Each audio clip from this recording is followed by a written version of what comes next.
تو سوال کرنے سے انسان کی لا علمی دور ہوتی ہے، مقصد بھی یہی ہے، اللہ کی طرف سے اجازت ہے۔ وہ ایک موقع پر نبی اکرم صلی اللہ علیہ وسلم نے صحابہ کا ایک لشکر روانہ کیا جس کو سریہ بولتے ہیں۔ آپ خود تشریف نہیں لے گئے، صحابہ کو آپ نے بھیجا، وہ گئے۔ اس میں سے ایک صحابی کو سر پہ زخم بھی آ گیا۔ اسی دوران رات ہوئی، رات کو جب وہ صحابی سوئے جن کے سر میں زخم تھا تو اتفاق سے ان کو احتلام ہو گیا۔ اب صبح جب وہ بیدار ہوئے تو انہوں نے پوچھا اپنے ساتھیوں سے کہ بھائی میرے سر میں زخم ہے اور مجھ پر نہانا فرض ہو گیا ہے، اب میں اگر نہاؤں تو زخم میں پانی جانے کا اندیشہ ہے، میں کیا کروں؟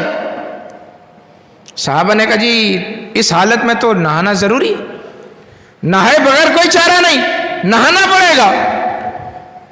اس نے بار بار کہا کہ زخم کے خراب ہونے کا اندیشہ ہے، لیکن صحابہ نے کہا کہ نہیں، نہائے بغیر چارہ ہی نہیں۔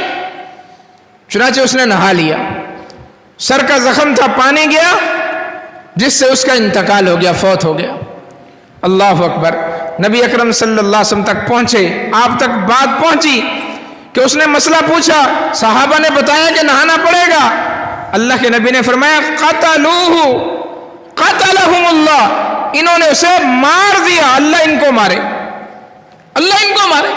الا سألوا اذ لم يعلموا، فرمایا انہوں نے سوال کیوں نہ کیا، پوچھا کیوں نہیں جب انہیں مسئلے کا پتہ نہیں تھا، سوال کیوں نہیں کیا؟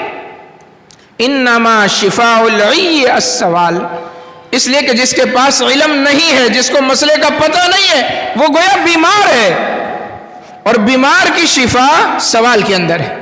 سوال کرنے سے اس کو شفا ملے گی، سوال کرنے سے اس کی لا علمیت دور ہوگی، سوال کرنے سے اس کو مسئلے کا صحیح پتہ ہوگا۔ تو نبی اکرم صلی اللہ علیہ وسلم نے گویا اس بات کی خود اجازت مرحمت فرمائی کہ سوال کرو، اور سوال کر کے مسئلے کو معلوم کرو تاکہ تمہیں پتہ چلے کہ اصل دین کیا ہے۔